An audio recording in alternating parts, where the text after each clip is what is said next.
Salut les amis, salut tout le monde et bienvenue une fois de plus sur votre chaîne d'information préférée, Club Info. Aujourd'hui, on s'étape pour une nouvelle note d'information du côté du Niger où l'on note une véritable montée en puissance entre le pays dirigé par le général Tchani et le pays dirigé par Vladimir Poutine, la Grande Russie. En effet, Amadou Djibo Barti, directeur des relations extérieures du ministère nigérien de la Défense nationale, et Andrei Boulousov, ministre russe de la Défense, lors d'un entretien à Moscou ce 14 août 2024, ont scellé plusieurs projets décisifs de la coopération militaire entre le Niger et la Russie.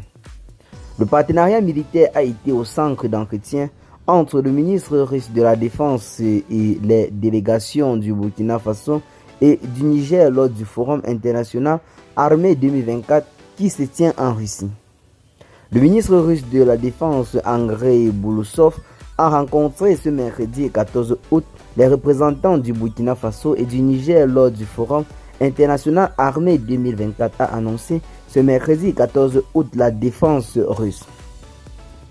Boulousov s'est notamment entretenu avec le ministre burkinabé de la Défense et des anciens combattants, Kassoum Koulibaly, et le directeur des relations extérieures du ministère nigérien de la Défense nationale, Amadou Djibo Barti, précise le ministère.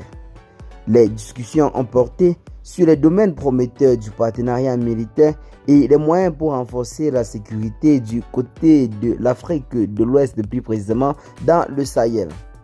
Et bien les amis, c'est là en quelque sorte un tournant décisif dans la coopération entre l'armée russe et l'armée des pays du Sahel, notamment le Burkina Faso et le Niger. Depuis lors, ce n'était que des instructeurs russes qui opéraient du côté du Mali, mais avec la finalisation de ce partenariat, l'armée russe pourra en quelque sorte intervenir en cas d'attaque contre l'armée malienne. Donc c'est là en quelque sorte un tournant très décisif qui vient là d'être amorcé par ces pays de l'Alliance des États du Sahel. Et bien les amis, c'est pour cela que nous disons que c'est une très bonne nouvelle en ce jour, cette coopération entre les pays du Sahel et la Russie, car le pays dirigé par Vladimir Poutine, contrairement à l'ancien allié de guerre, semble être très prometteur. Donc je crois que chacun sur le plan international a également droit à une chance. Nous avons donné la première chance à l'armée française, mais jusque-là, ça n'a été qu'un échec. Je crois qu'il serait également un grand temps d'essayer avec l'armée russe pour voir si cela pourrait en quelque sorte être prometteur. Mais depuis le début des choses, l'on voit clairement que la Russie, loin de se comporter comme l'ancienne puissance colonisatrice, semble être plutôt là pour un partenariat gagnant-gagnant entre les États. C'est ce qui se vérifie sur le plan militaire ainsi que économique. Rappelons qu'une centrale nucléaire est en projet d'être construite du côté du Burkina Faso et du Mali.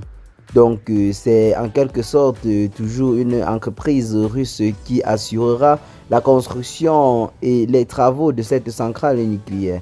Quelque chose qui viendra là véritablement booster le potentiel économique des États de l'AES en tant que pays enclavé, notant que ces pays ne disposent pas assez de fleuves pour faire des barrages électriques afin d'avoir assez d'électricité.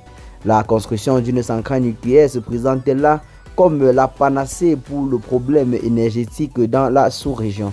Donc c'est là en quelque sorte une nouvelle très historique qui a été saluée par plusieurs personnes du côté de l'Afrique, notamment ces panafricains là qui aujourd'hui sont en quelque sorte en train de vouloir établir un divorce avec l'ancienne puissance colonisatrice qui, loin de nous apporter son aide, n'a fait que nous appauvrir en s'intéressant davantage à notre sous-sol.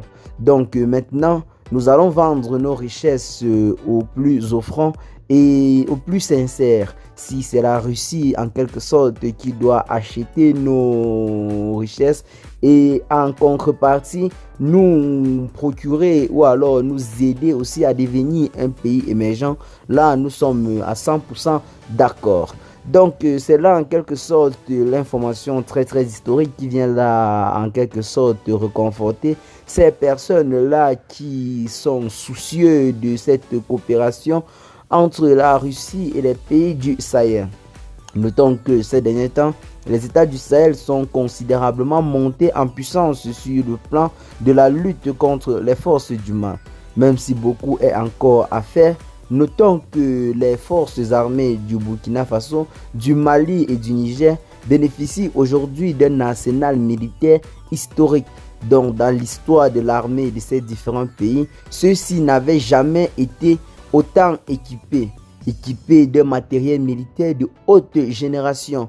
Ce sont ces drones de combat que l'on voit chaque jour opérer sur le territoire des opérations qui viennent là prouver à suffisance que l'armée des États du Sahel est montée en puissance. Nous voyons ces drones de combat qui ont été acquis tout récemment auprès de la Turquie ainsi que de la Russie qui permettent aujourd'hui à nos forces de défense de frapper avec précision les positions ennemies sans avoir à trop prendre des risques. Ceux-là, se croyant toujours bien camouflés en bas des arbres, sont généralement surpris par des vecteurs aériens qui leur envoient un petit message dans le principal but de leur rappeler qui est le véritable maître des lieux.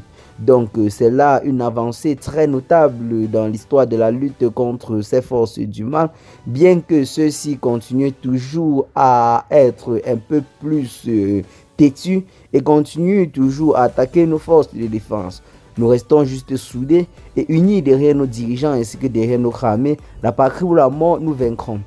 Concrètement, certaines personnes qui essaient de nous faire croire que le désordre ou alors le tourisme aurait considérablement augmenté dans la sous-région, notons que cela est véritablement passé de 70% à une trentaine de %. Et les opérations se poursuivent toujours pour mettre définitivement fin à ce phénomène sur l'ensemble du territoire national et dans le Sahel total.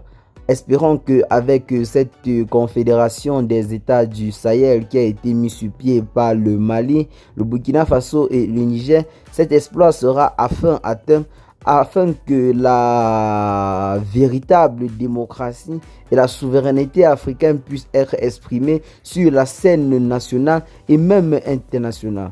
Donc par cette vidéo, nous donnons nos encouragements au président de la République du Burkina Faso, le capitaine Ibrahim Traoré, au colonel Assimi Goïta, président de la transition du Mali, et au général Tchani, président du CNSP, Conseil national pour la sauvegarde de la patrie. Et bien les amis, qu'est-ce que vous en pensez pour ce qui est de cette note informative? Partagez massivement la vidéo avec vos amis si vous l'avez notamment trouvé intéressante. Abonnez-vous à la chaîne si ce n'est pas encore fait. Et à très bientôt donc les gars pour de nouvelles notes d'information. Ciao.